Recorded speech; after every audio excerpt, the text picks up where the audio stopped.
Hello అండి. నా పేరు doctor Vamshidhar. I'm senior consultant general physician in Renova century hospital, Banjara Hills road number 12. ఇవాళ మనము వైరల్ ఫీవర్స్ రైనీ సీజన్ లో ఎందుకు ఎక్కువ వస్తున్నాయి దాని గురించి కొంచెం డిస్కస్ చేసుకుందాం.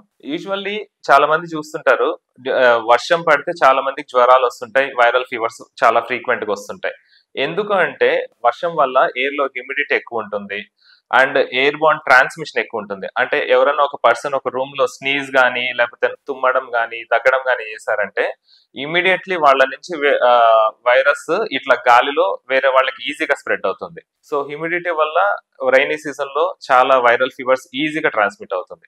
ఇంకొకటి ఏంటంటే రైనీ సీజన్ లో చాలా చోట్ల నీళ్ల నిల్వ ఉండడం వల్ల, ఆ స్టాగ్నెంట్ వాటర్ వల్ల మస్కిటోస్ పెరగడం, మస్కిటోస్ ఎక్కువ ఎక్కువ స్ప్రెడ్ అవ్వడం, మస్కిటో బైట్స్ వల్ల కొన్ని వైరల్ ఫీవర్స్ వస్తాయి. అంటే డెంగ్యూ లాంటి ఫీవర్స్, మలేరియా లాంటి ఫీవర్స్, ఇవి స్టాగ్నెంట్ వాటర్ లో మస్కిటోస్ పెరగడం వల్ల కూడా వస్తాయి. అదే ఇంకొక రీజన్ ఏంటంటే రైనీ సీజన్ లో చాలా చోట్ల డాంప్నెస్ ఉంటుంది. ఎక్కడ చూసినా తడి బట్టలు లేకపోతే కబోర్డ్స్ లో డాంప్నెస్ ఉండడం, ఇట్లాంటి చోట్ల ఫంగల్ ఇన్ఫెక్షన్స్ పెరుగుతుంటాయి. సో ఫంగల్ మౌల్డ్స్ అన్ని పెరగడం వల్ల ఫంగల్ స్పోర్ స్ప్రెడ్ అవుతుంటాయి మన ఇళ్లలో. దాని వల్ల కూడా చాలా మందికి అలర్జీస్, బ్రాంకైటిస్, ఫంగల్ ఇన్ఫెక్షన్స్ కూడా వస్తుంటాయి. అండ్ రైనీ సీజన్ లో చాలా మందికి ఇమ్యూనిటీ తగ్గుతుంది. ఎందుకంటే సమ్మర్ లో ఒకలాగా ఉంటుంది క్లైమేట్, సడన్లీ రైనీ సీజన్ రావడం వల్ల due to this drastic weather change బాడీలో ఇమ్యూనిటీ తగ్గిపోతుంది. ఇమ్యూనిటీ తగ్గడం వల్ల ఏ చిన్న ఇన్ఫెక్షన్ అయినా పెరిగి చాలా సీరియస్ కాంప్లికేషన్ లాగా అవుతుంటది. These are the reasons rainy season లో because of humidity and then stagnant water and moisture in the air and moisture in the clothes and weakened immune system వల్ల చాలా మందికి ఫీవర్స్ ఎక్కువ అవుతుంటాయి during rainy season. Viral fevers లో symptoms during viral fevers వచ్చినప్పుడు patient ఎలా present అవుతాడంటే, usually fevers వస్తుంటాయి. వైరల్ ఫీవర్స్ లో హై గ్రేడ్ ఫీవర్ అంటే 102, 103 కూడా టచ్ అవుతుంది. ఫీవర్ తో పాటు severe headaches, body aches, chills కూడా వస్తుంటాయి. కొంతమందికి ర్యాష్ కూడా వస్తుంటది. చాలా మంది డెంగ్యూ పేషెంట్స్ గమనించుంటారు, రెడ్ కలర్ ర్యాష్ ఒళ్ళు మొత్తం వచ్చి ఉంటది, దాంట్లో దురదలు కూడా వస్తాయి. కొంతమందికి వైరల్ ఫీవర్స్ లో డయేరియా వస్తుంటది, వామిటింగ్ వస్తుంటుంది, కొంతమందికి సోర్ థ్రోట్ కూడా వస్తుంటది. So viral fevers it can present in different forms. Fever అనే కాదు, డయేరియా, వామిటింగ్, బాడీ పెయిన్స్ లాంటి సింటమ్స్ కూడా వైరల్ ఫీవర్స్ లో మనం ఎక్స్పెక్ట్ చేయొచ్చు. And evening types of viral ఫీవర్లు common ఉంటాయి. ఇప్పుడు ప్రస్తుతం హైదరాబాద్ లో అయితే డెంగ్యూ చాలా కామన్ ఉంటుంది. డెంగ్యూ ఎలా వస్తుందంటే మస్కిటో బైట్ వల్ల. సో డెంగ్యూ ఫీవర్ వచ్చిన వాళ్ళకి first 2-3 days high grade fevers వచ్చి సివియర్ బాడీ పెయిన్స్, ఇంక నడవలేకపోవడం, కూర్చోలేకపోవడం, ఇంత సివియర్ బాడీ పెయిన్స్ వస్తాయి. సో ఫస్ట్ 2 డేస్ ఫీవర్ తగ్గిపోయాక చాలా మంది అనుకుంటారు నాకు ఫీవర్ తగ్గిపోయింది, ఏం కాలేదని. ఆ ఫీవర్ తగ్గిపోయిన తర్వాత నుంచి చాలా మందికి ప్లేట్లెట్స్ తగ్గడం స్టార్ట్ అవుతాయి. సో ఎవరికన్నా ఫీవర్ వస్తే ఫస్ట్ థింగ్ డాక్టర్ దగ్గరికి వెళ్ళడము, లేదంటే బ్లడ్ టెస్ట్ చేయించుకోవడము. డెంగ్యూ అనేది రూల్ అవుట్ చేసుకోవాలి. సో డెంగ్యూలో డేంజరస్ పార్ట్ ఏంటంటే స్టార్టింగ్ లో ఫీవర్ తగ్గిపోయినా ప్లేట్లెట్స్ తగ్గిపోతాయి. అది చాలా మంది గమనించరు. ప్లేట్లెట్స్ చాలా తగ్గిపోయినంత వరకే రియలైజ్ అవుతారు. అప్పుడు కొంతమంది కాంప్లికేషన్స్ చాలా ఎక్కువ, లైఫ్ థ్రెటనింగ్ సిచ్యువేషన్ కూడా రావచ్చు. సో ఇంకొక type of fevers during rainy season వచ్చి మలేరియా. మలేరియా కూడా డెంగ్యూ మస్కిటో బైట్ వల్ల వస్తుంది.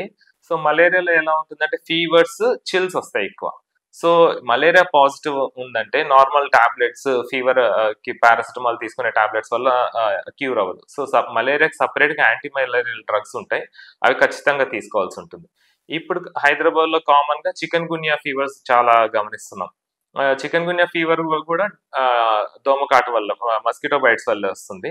చికెన్ గున్యా ఫీవర్ లో యూజువల్లీ 1 or 2 days ఫీవర్ ఉంటుంది అండ్ సివియర్ బాడీ పెయిన్స్ ఉంటాయి. దానికి doctors usually short course of painkillers అవేమైనా సజెస్ట్ చేస్తారు. తర్వాత దానంతా అదే తగ్గిపోతుంది.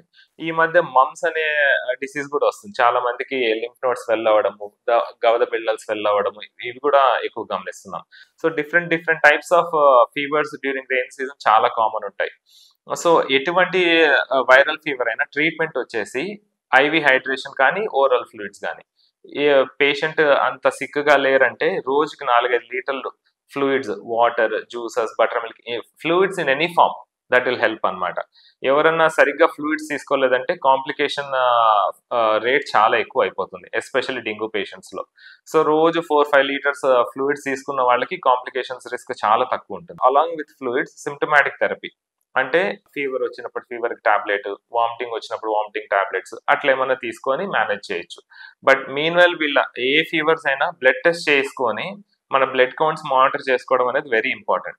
సో అది మన డాక్టర్ దగ్గరికి వెళ్తే వాళ్ళు సజెస్ట్ చేస్తారు. ఇటువంటి ఫీవర్స్ మళ్ళీ మళ్ళీ మనం రాకుండా ఎలా చూసుకోవాలంటే, ఫస్ట్ వన్ థింగ్ మన ఇమ్యూనిటీ పెంచుకోవాలి. ఇమ్యూనిటీ పెంచుకోవాలంటే మంచి పోషకాహారం తినడం, ఫ్రూట్స్ అండ్ వెజిటేబుల్స్ ఎవ్రీడే తీసుకోవడం, విటమిన్ సి అంటే సిట్రస్ ఫ్రూట్స్ రోజు తీసుకోవడము, అండ్ రోజు బాయిల్డ్ ఎగ్స్ కానీ నాన్ వెజిటేరియన్ కానీ, ఎవరన్నా నాన్ వెజిటేరియన్ తినే వాళ్ళు ఇట్లా weekly once non vegetarian, daily 1 boiled egg ఇలా తీసుకొని ఇమ్యూనిటీ మంచి కంట్రోల్లో పెట్టుకుంటే ఇట్లాంటి ఫీవర్స్ ఏమి కాంప్లికేషన్స్ ఏం చేయవన్నమాట.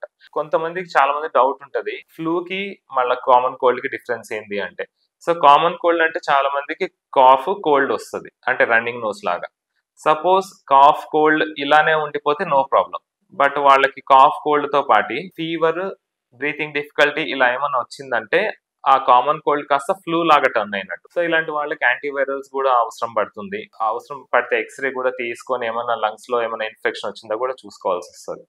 సో ఈ అవేర్నెస్ అనేది ఇంపార్టెంట్ డ్యూరింగ్ రైనీ సీజన్. ఏం టైప్ ఆఫ్ ఫీవర్ వచ్చింది, సింపుల్ వైరల్ ఫీవరా లేకపోతే కాంప్లికేటెడ్ వైరల్ ఫీవర్సా, ఏమైనా కాంప్లికేషన్స్ వస్తున్నాయా లేకపోతే దానంతా అది తగ్గిపోతుందా, మనం ఎవ్రీడే గమనించుకుంటూ ఉండాలి.